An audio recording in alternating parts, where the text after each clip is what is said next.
Si on devait jouer à Pyramide, vous et moi, il ne me faudrait qu'un seul mot pour que vous trouviez le nom de l'émission dont on va parler aujourd'hui.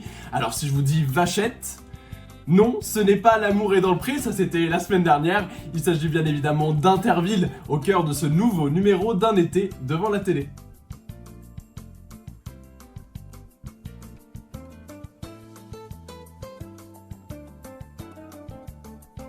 Je vais vous parler d'un temps que les moins de 60 ans ne peuvent pas connaître. Nous sommes en 1962, à l'époque de la RTF.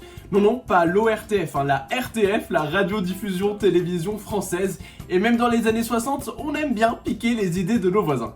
Interville n'est donc pas une idée 100% française mais italienne. De l'autre côté des Alpes, on regarde Campanile Sera depuis 1959, un jeu qui oppose deux villes de province. Le producteur Pierre Brice aime le concept, il en parle à la RTF, qui décide alors de confier les clés à Guy Lux. L'émission est née.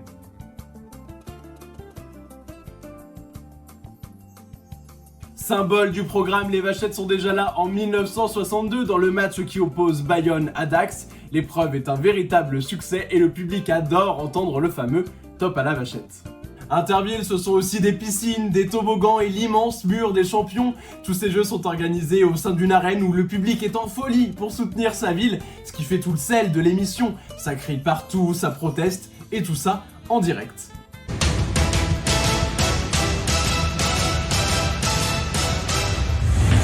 Le programme connaît plusieurs vies entre la RTF, l'ORTF, FR3 puis TF1 en 1986.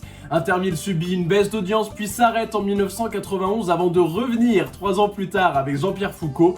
Et là c'est la grande forme, près de 9 millions de personnes sont devant leur poste dans une grande ferveur populaire. L'agitation est donc immense lors de l'affaire de la tricherie d'Olivier Chiabodo. En 1997, le co-animateur est accusé par le Canard enchaîné d'avoir favorisé le Puy du Fou. Pendant un quiz, il a fait signe à l'équipe que la troisième proposition était la bonne réponse à la question en dépliant 3 doigts.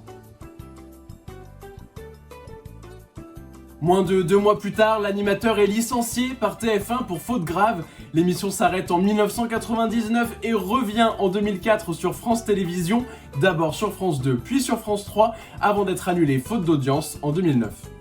Fin 2019, Nagui annonce qu'il produira le grand retour d'Interville avec Valérie Bègue, Bruno Guillon et Olivier Mine à l'animation. Quelques semaines plus tard, la polémique enfle car cette nouvelle version se fera sans Vachette, une décision prise pour respecter le bien-être animal selon Nagui.